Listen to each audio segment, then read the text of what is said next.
Hello, everyone. Welcome to the fourth bonus episode of Independent Thought. I am your host, Desmond Price. Thank you again for tuning in to another bonus episode. I really do appreciate that.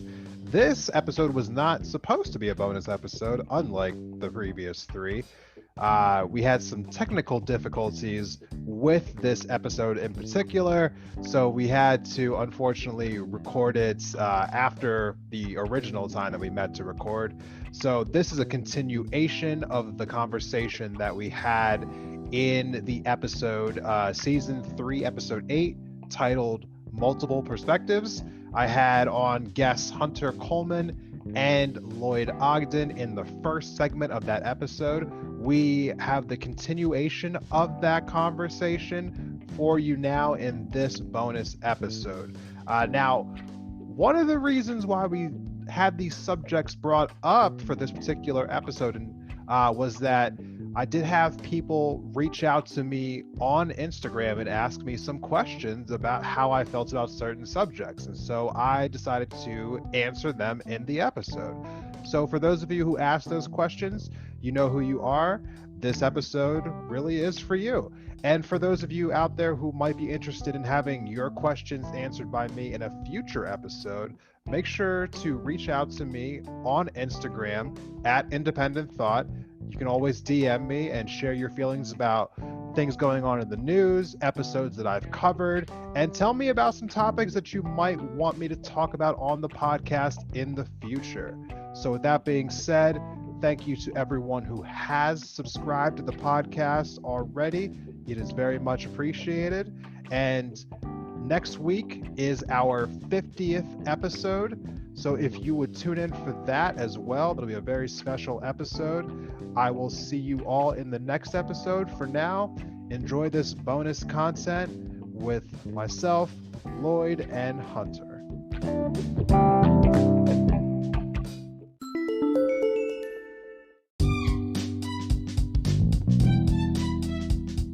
Hey, Indie Thought listeners. Has this past year helped you rediscover your creative and crafty side?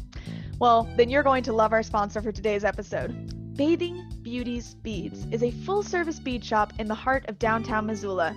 Whether it's seed beads, semi-precious stones, vintage beads, or just materials to make a project, they have something for every person and every price range. Not from Missoula? Don't worry. They have an extensive online store and they will ship directly to you. Whether you're a beginner or a pro, they'll welcome you and help you make your next project a reality.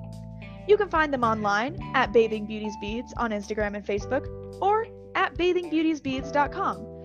And don't forget to use offer code INDEPENDENTTHOUGHT at checkout to save 15% on your order.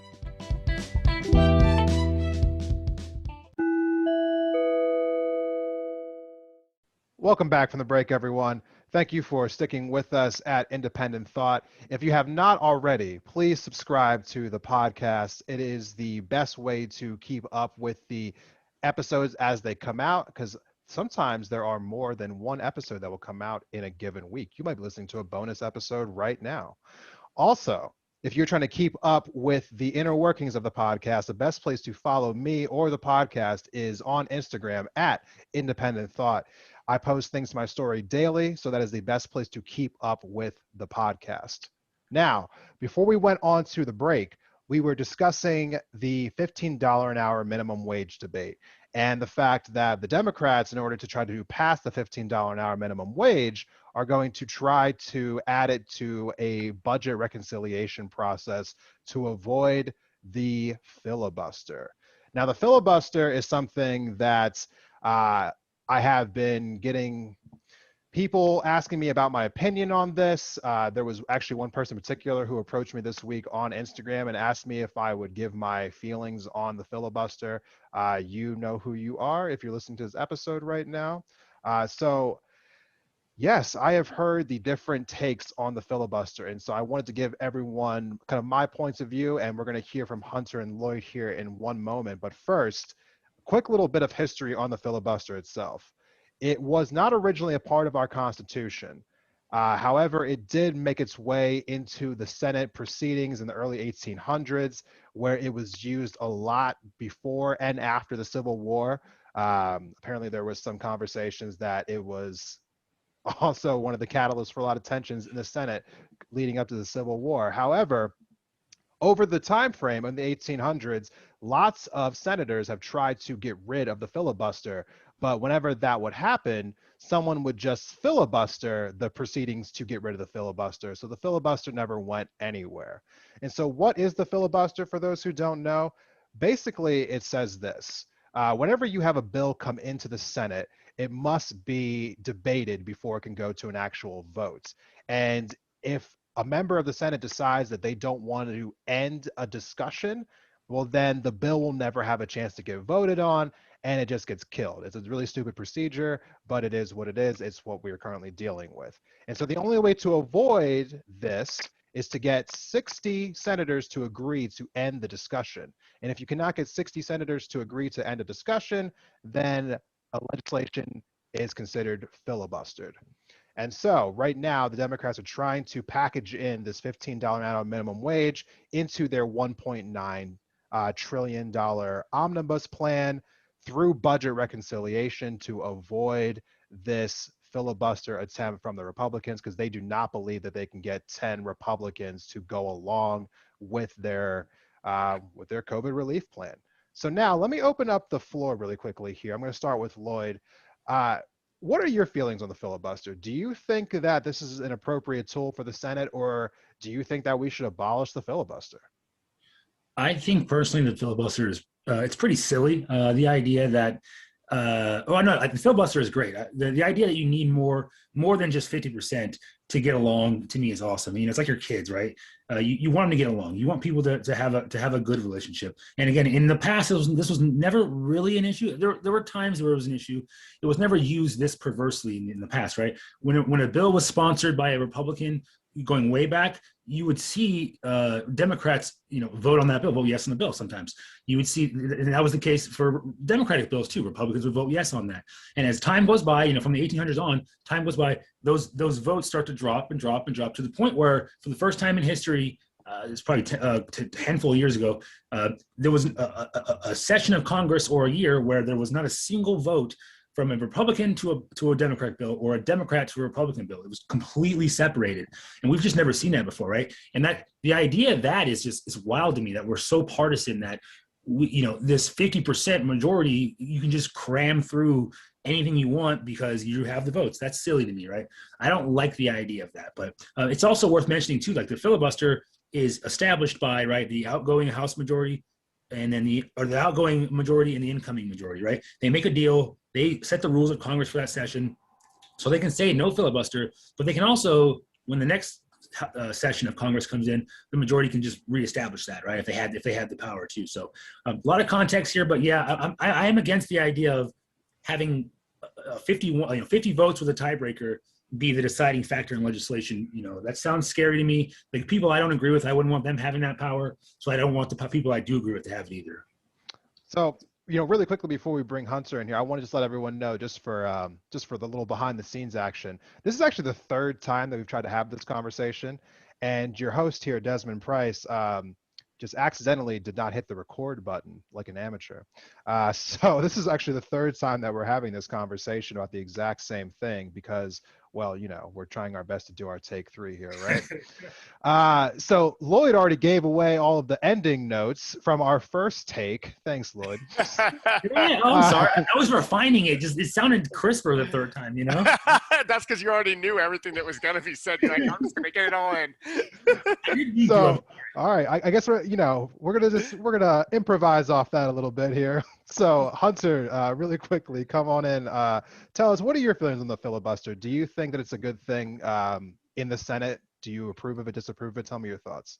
Well, I don't want people to miss out on what I said in take 1. So here's something. If you haven't seen the video, there's a great video of Ted Cruz getting up onto stage in front of the Senate to filibuster, and he opens his book and he just starts reading. He says, "I do not like green eggs and ham. I do not like them, Sam, I am. I do not like them in a boat." And you see him read the entire book, and he closes the book. He looks up at everyone, and then he starts reading the book again. And he just, for 10 hours straight, he's just standing in front of these people just to avoid voting on something that he doesn't like. So the reason I bring that up is because it in that context, it's clear how silly it can be at times to use the filibuster. I think that historically there was a purpose between it, and I don't know what the purpose was, but if I were to guess, I would guess the purpose was for everyone to have their ideas heard. Everyone needed to be on the same page and to at least hear the other person out, and then hopefully after they hear the ideas, they say, okay, all right, let's vote on it, right? But I think that it's been perverted because most things in our government system have been, and they turned it into more of a, I don't like your idea, so there's no way you're getting that through. And I think that's why there's a lot of people for the idea of pushing things through. And I do think that there's a place for the filibuster.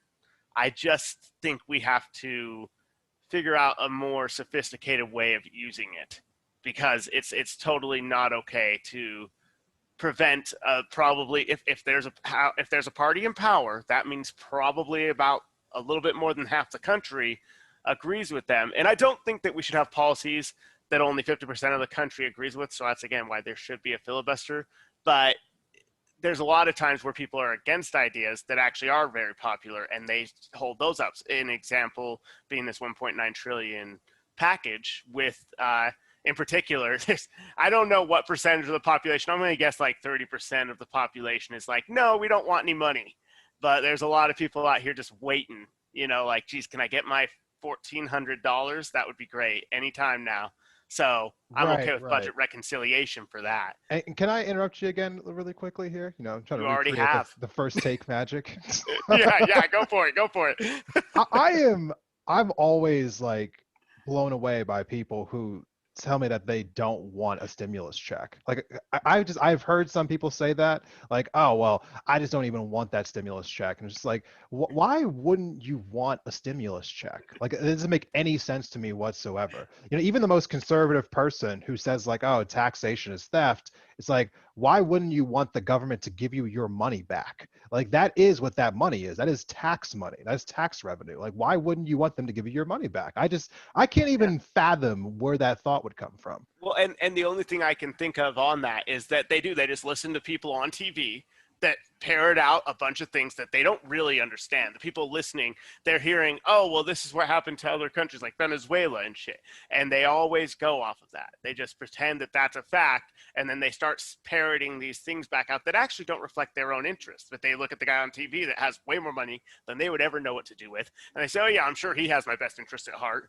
You know what I mean? And that's a lot of where that comes from on both sides of the aisle for different issues. Right. And, I think what we were saying the first time around when we were talking about this, we were also talking about the fact that, who, wouldn't be upset with the whole getting the $1,400 check thing. And I just wanted to take a moment to kind of slam Joe Biden really quick, because I feel like this debate around, the $1,400 check versus the $2,000 check, this is really kind of obnoxious on the Biden administration and on the mainstream media for this right now, because they're trying to, particularly with these $1,400 checks, they're trying to convince everyone that it's okay that Biden said that, we want to give you a $2,000 check, but it actually means $1,400, because if you add the $600 that you just got to this $1,400, then if you use that math, then you get to $2,000.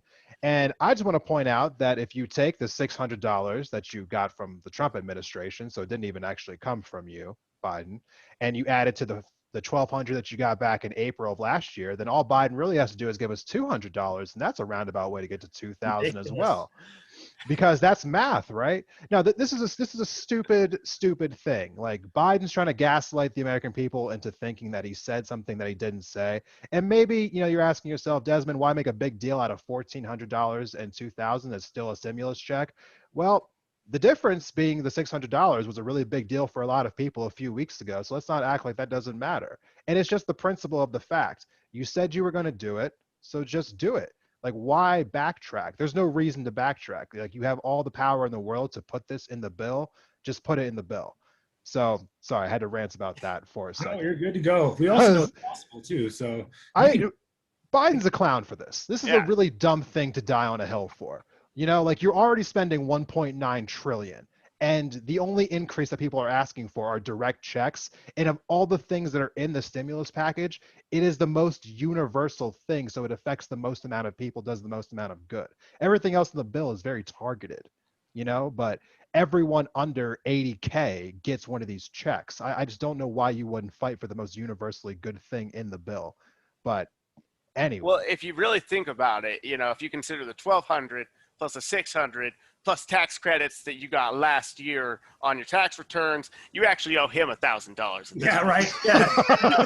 Well, since you saved your premiums with Obamacare, you actually, you're netting like $2,000 a year. Paid you well. Man, everyone send in your checks to Biden. Just write it out in his name. It's a really dumb thing for Biden to really kind of like die on a hill for. And I hate that I've seen so many members of the media kind of like line up behind it. It's just like, well, what he really meant was, you didn't know what he meant. I saw the speech. He said, you know, if you elect Reverend Warnock and John Ossoff, then we're going to have $2,000 checks go out the door immediately. Don't try to tell me that I saw something I didn't see. I saw what he said. And that was after Trump had already sent out the $600. So it was just like, come on now. Like, as you had said before, they're trying to Men in Black us. They're trying to flashy eye thing us. They're trying to make us believe that he said something that he didn't actually say, and it bothers the hell out of me. Anyway, let's move on from that. So back to the filibuster really quickly here. I need to give my kind of 2 cents on this, because this is a topic that I see coming across a lot of people that I follow on social media, whether it's on Instagram or on Twitter or on Facebook. People on the left will have you believe that if you're not willing to abolish the filibuster, that you're contributing to a relic from the Jim Crow era, which I think is what Obama referred to it as, even though that's not really why it was implemented. That you don't care enough about the issues if you're not willing to get rid of the filibuster. I think Elizabeth Warren tried to say that if you don't get rid of this, then you're just helping the Republicans. I hate the fact that this subject is being painted in such like a black or white picture. I mean, even the most left person in our Congress, Bernie Sanders, has come out and has been openly against getting rid of the filibuster, which he would probably know better than most because he successfully used it to filibuster the Bush tax cuts back in 2013, I believe the year was.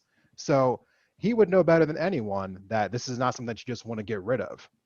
So the filibuster, you know, for being absolutely fair to the situation here, like when you're thinking about it like that, you're thinking about it in a very offensive minded way. You're thinking, okay, we want to go ahead and we want to get rid of this so that we can pass all the things that we want to pass. And that makes a lot of sense. There's a lot of things that you can get done if the filibuster is not in place. You can do climate change reconstruction, basically. You can actually go ahead and get this minimum wage bumped up. You can go ahead and do a lot more things with, I know people want to talk about the gun debate and have some laws passed that way. So you're thinking about all the things you can do if the filibuster wasn't in your way, but you're not really considering what would happen when the Republicans inevitably have control of the Senate again, which they will, because let's be fair, the Senate is really constructed to more or less be advantageous for the Republican Party as it currently is constructed. So the Republicans will have the Senate back. The question I want to ask all of you who are on this let's get rid of the filibuster camp is, are you prepared for what's going to happen when the Republicans don't have a filibuster and the Democrats can't challenge anything that they want to do? In particular, if we just rewind the clock to 2016, they wanted to get rid of Obamacare back in 2016, and they did not have to, go through that process. They tried to do budget reconciliation at that time themselves, but had they been able to get rid of it at that point in time, someone like me who's had to rely on marketplace health insurance would not have had any health insurance the last couple of years because the Republicans could have just wiped it out without the filibuster back in that legislative session. So it's kind of a pick your poison kind of deal, right? So you can get certain things done now, but you have to deal with the repercussions later. So I want to bring you guys back in really quickly here. Now I'm going to start with you, Hunter. Like, what do you feel about that? Do you feel like people are not really seeing the full picture here? Do you think it's worth it still? Yeah, I mean, I definitely, if there's people that are going to look at it that way, you have to remember the shoe's going to be on the other foot, and you're going to have to accept the consequences of that going forward. that's going to be a huge problem. There's a lot of priorities that Democrats in this scenario would have. Say the Republicans come back in 2022 and then they reopen all the pipelines and start hurting the environment because they now have control after you just spent 2 years trying to fix it because you had control, right? As a general example.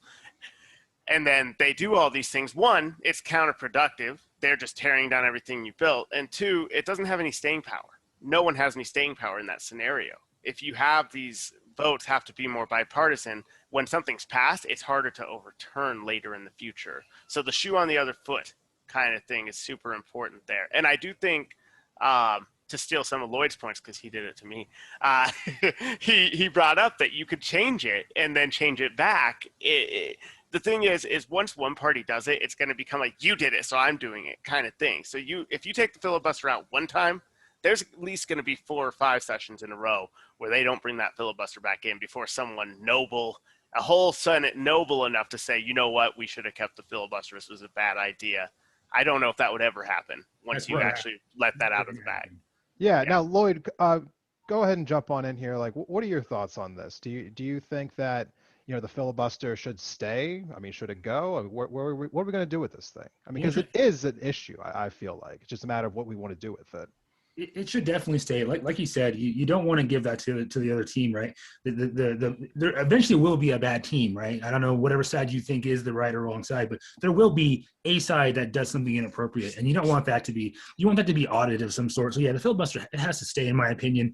I think that again, if you really wanted if you really wanted to get your side legislation passed through, then convince Republicans to vote with you and stop electing these moderate nobody candidates like Joe Biden in the first place that don't have support from Republicans. I just do things that are more progressive or actually mean what you say and actually do $2,000 checks. Like, get your policy, make your policy, be about your policy and make it good policy, instead of this idea that you can just push any candidate through and anything through as long as you have the votes. I think the filibuster needs to stay. So. Yeah, just kind of like round off this topic a little bit. I understand like how much of an impediment it really is on our society, because like I've said on Lloyd's podcast, the Lip Service podcast, in previous months, that the gridlock in Washington is the most obnoxious thing ever. I mean, we all just want to see things get done, and the filibuster is honestly in place to keep things from getting done. So it sounds very hypocritical right now. But, at the same time, there is a danger to not having that roadblock there. And so I think, after we've kind of come through this whole, subject here, I would say that I would keep it, but I would like for it to be changed. I don't know that I want the 60 vote threshold, maybe bringing it down to, 58, 55. It does feel like it is instituting too much gridlock, but I'm not opposed to the idea of having to work with the other side in order to get things done, which I know sounds crazy right now, because as you pointed out, Lloyd, we are in such this hyper partisan place that no one wants to work with each other. And I don't know exactly how we heal that divide, but I don't think that, we're just playing like, oh, it's my turn. No, now it's your turn. I just don't know that that's really a great thing for our future. But moving on from that topic a little bit, I wanted to briefly touch on another topic, which I was kind of slammed on Instagram for some of the comments that I made about it, which is the GameStop. What are we going to call this? The GameStop phenomenon, the GameStop crisis. My favorite thing. So I put a poll on Instagram saying that, I don't think it was a poll. I put a story up and I said that I do not think that the GameStop story should be getting as much attention as it was getting. And then I had a bunch of people DM me and tell me that I was absolutely wrong and that it did deserve all the attention that I was getting. So here I am now trying to, rectify this egregious error and trying to have an open conversation about what exactly happened with GameStop. And so I'm going to open the floor first to Hunter. What do you know about what happened with the GameStop stock and why is it such a big deal? Yeah. Okay. So one, I'm super excited about it. My favorite thing that can happen in this entire country is when rich people get screwed over. I mean, if you have $1 billion and something bad happens to you, I'm sorry. I'm totally into that. And normally I don't want anyone to get hurt, but I don't know. I guess I've made them the enemy. But basically the way it happened was that a ton of hedge funds had a bunch of money shorted on GameStop. So they took a position where, say, GameStop was at $8. I don't remember what it was, but say it was at $8. They borrowed a bunch of that stock, and then they said, okay, we're going to use that for now, and then later we'll pay it all back. So, but their plan is that the stock will go down over the next couple of days. So then when they pay it back, they're only paying back $4 a stock, right? So they're actually going to make a ton of money if that happens. Now, a bunch of people on Wall Street Bets on Reddit said, hey, look at all this short stock that these hedge funds are doing. You know, if we drove the price up like a shit ton, I don't even know if they expected what happened, but if we drove that up, then they would have to pay back at more than what they bought. So if it was $8, maybe they'd have to pay back at 16. So now they're paying double what they would have for that stock, making it a bad decision. And I don't know what the number they drove it up was, but it was a ton. And these hedge funds lost billions of dollars. I mean, just a crap ton of money.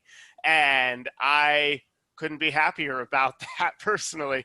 And then the worst part about what happened, though, if anyone doesn't know right now, is that then they came in and started saying, I hate to use this word, but maybe we need some regulation, after they've spent decades saying we don't need any regulation, you know. But the moment it's not working out for them, they say, oh, these poor, stupid Americans don't know what they're getting into. They're getting in over their heads, and someone's going to be left carrying that debt. You know what I mean? And it's like, what? We're not allowed to make our own decisions. We're not smart enough, but you are, you big, wise overlord. Oh my God. Yeah, that's my version of, I don't know what Lloyd would say. I'm assuming something similar to that. Yeah, pretty similar to that. Yeah. Yeah, Lloyd, come on in. Join this conversation. What exactly was your reaction to everything that happened with it? Again, GameStop, go burr. That was my reaction, right? I love it. You know, your summarization was perfect. I won't elaborate on that anymore. I mean, it was spot on. It went from like $8 to like $400 to put into context there, right? When you have thousands of these stocks, you're paying back. You know, I think it ended up being like in the billions of dollars, right? Almost near trillions of dollars. But so, why is it important? Why is this a crucially important story to me? One, it shows you that the system is rigged. The system will cheat you until it fails, and then it will fix the rules that, you know, that it'll shore up the rules that it needs and leave you in the dust, right? Like the whole system, Democrats, the whole Wall Street system is broken for you. And Democrats came to the aid of the hedge fund managers when this happened, right? The next thing is why it's grossly important is you do have an impact, right? You know, average people came in, they bonded together. It wasn't just GameStop, it was also AMC. You saw it with Nokia. There's a couple other stocks that they did the same thing with, right? And why is that important? Because it shows how stupid people are, right? GameStop is a dying industry. Nokia is dying. What's the other one? AMC is dying. They're going to be on the way out, right? And the value of that stock. I hope that AMC doesn't die. Sorry, I had to put that in there. Feeling good. Me too. I've got stock in them right now, so I hope they come back. It literally proves that the value of that product is the same. GameStop is still the same company. That's outdated. We don't buy games anymore that way. Whether it's $8 or $400, it means absolutely nothing. It's an arbitrary number. The stock market is essentially just this arbitrary thing that just you make up numbers and then that just becomes your money, right? And so it shows that stupid people can do it too, but it's still really stupid. The whole system is just stupid. That's what it proves to me, and that's really important to understand how silly that system is. So. Yeah, no, I could not agree more, and I think that's going to bring us to our final topic of the day, which is, you know, I mean, obviously, what we're seeing from this whole GameStop situation is that there are those in this country who have tremendous amounts of power to do whatever they want to, and then they get really upset when just the everyday average person tries to do the exact same thing that they've been doing every single day, every week, every year for decades now. Like, how dare these peons come in here and try to play our game with us, right? So this is the question that I really have. When we're talking in America about whether or not we should be taxing rich people more, why shouldn't we, when they are able to kind of rig the economy in the way that they're able to do it? Because I hear all the time, and I put these polls up on Instagram. I've had conversations about this in real life where I say, should we raise taxes on the 1% or on the rich in this country? And there are still so many people who think, no, we tax them enough. Do we? I mean, shouldn't there be more like shouldn't there be more, I guess, like roadblocks in the way of these people? Because they already have so many things working to their advantage. Shouldn't they be taxed more? Tell me why or why not. Lloyd, I want to start with you. I'm your resident libertarian here, right? Yes, Taxation. that's why I Yes, want to right. start with you. I'm on the same page, honestly. This is where I lean left on this because, again, taxes aren't ideal, but you can tax in a way that's effective and productive, right? And also, if you look back in time, we taxed at like 90% above certain thresholds, right? Now, how did they get out of that with their, they had loopholes and they have, write-offs and stuff. And that's always existed, and that still exists. But that isn't. But the actual 90% tax rate or whatever it was has gone down to 22 for the first time. I think 2020 was the first time in history the overall tax rate for the top 5% was less than the middle class. So it was 22% for them, 23% for everyone else. That is including their write-off. That doesn't include their write-offs. So they still have the write-offs. And you see Amazon, you see all these companies pay 0%, $0 federal taxes. Trump pays $750. This idea is ludicrous to me. Like they're clearly not hurting, you don't stifle the innovation by taxing the profits, right? You can stifle it by taxing certain things, but not if you tax the profits, you're not stifling anything, right? You're just taking money out of people who have more money. That's all you're doing. So again, tax is theft. I want to put that out there, but we absolutely can tax the rich more, 100%, no question about it. Anyone tells you otherwise is just, I don't know, their heads in the sand. You did a really great job of being on both sides of that coin just now. I want to say that was very well done, Lloyd. I like it though. I like it. Hunter, come on in. What is your opinion on this? Do the rich need to be taxed more? Why or why not? Well, I'll tell you, my wife actually, it was very interesting. We're talking about Steven Mnuchin, who's not, I mean, he's rich, right? He's got like 500 million net worth. And she had said something before I pulled that up. Like, he probably makes like $10,000. He probably makes more in a year than I make in a month. Or more in a month than I make in a year. I'm like, honey, you wish that was all it was. You wish you could not fathom the kind of money this man makes in a month. He makes like 10 to 15 million a month. He makes more than you'll ever make in a lifetime in a single month. And she's like, holy crap, right? We forget to think about it like that. But that's what's really going on at those top levels. And the problem is, though, you can't tax them because they won't have enough money. They'll only have like $1 billion, Desmond. Like, how are they supposed to survive on just $1 billion? I don't know what I would do if I had $1 billion, but I know it'd be hard for me and my life wouldn't be good enough. So yeah, I think it's hard to tax them if you consider it that way. But if you're a reasonable person, obviously it's ridiculous.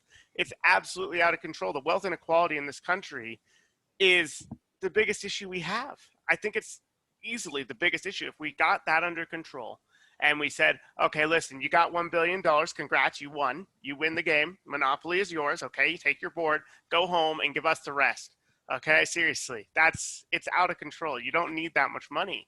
And we don't have, for some reason, there's still a lot of people that are like, no, don't do that, because I think they think they're going to be part of the club someday. They think that somehow that might apply to them. And it's like, trust me, it's not you. It's just not, and if it is you, trust me, you're going to be fine with the $1 billion that you have. You're not going to be hurting. So it's going to be okay for you. And there's going to be more money in people's pockets. It's going to circulate through our economy better. It's going to help things. Maybe not for that 1% or less than 1%, but for everyone else, it's going to make your life a lot better. Right. And you know what? Thank you for both giving me your takes on this. I'm just going to wrap this conversation up by just basically saying this. There is no way that I can fit all of my outrage into what is the remaining time left that we have in this episode on this subject. So I'm trying to be brief about this, because the idea that we shouldn't tax the rich more is basically the only reason that conversation has any traction is because the rich have been able to essentially hire enough people to lobby on their behalf on multiple cable news networks so often over the years in order to try to, again, Men in Black flashy eye thing people into believing that for some reason that they shouldn't be taxed more than they currently are. Because, they'll put out the figures saying, oh, we're taxed this much. Oh, we're taxed this much. No, you're not. As, Lloyd was pointing out, there are so many loopholes. There's so many ways you can write off taxes that the rich pay less in taxes than we do when you look at just an overall percentage. So obviously our taxing system is broken. I don't know that it's just as simple as just raising taxes, because with all the write-offs and loopholes that are currently in the system, raising the taxes might not be enough, I mean, I think the real answer is we need to just reconstruct our tax code in general. There's too many ways that rich people have a way of getting out of paying taxes. The system should not be that the more wealthy you are, the less you pay into the system. That should not be it. We shouldn't be taxing poor people into oblivion and letting rich people like ride, like scot free. The system is not correct the way it's currently set up, and we need to address that. But unfortunately, that is a conversation that is too long for this particular episode. We'll revisit it again in the future. I want to say thank you to my guests for this week's episode, Hunter and Lloyd. Thank you so much for coming on. I hope to have you both on again in the future. Gentlemen, any final thoughts before we end this episode? Lloyd, I'll let you go first. No, Desmond, it was a pleasure. I always enjoy good political theater here, So, Hunter, haven't seen you in a bit. Hopefully, we can get back together and get some nonsense going on here. So, get that universal basic income going. You know what I mean? Mm-hmm. Yeah, Hunter, any final thoughts for you? Yeah, one, pleasure, as always. Love you, Desmond. Love you, Lloyd. Anyone who's listening on the filibuster in particular, I'd love to hear some extra thoughts, maybe some perspectives I haven't heard. Leave them in the comments or talk to Desmond about it. He always comes back to me and tells me some of the stuff that's been said. So I'm someone that you could easily change the mind of if you presented a good argument on that. So, and have a great day, everybody. All right. Well, as Hunter was saying, if you have any comments about anything that we talked about on this episode, my DMs are always open. So please reach out to me on Instagram or on Twitter, preferably on Instagram. I spend more time on there at Independent Thought. Thank you to everyone who listened to this episode. We will see you in the next one. Take it easy.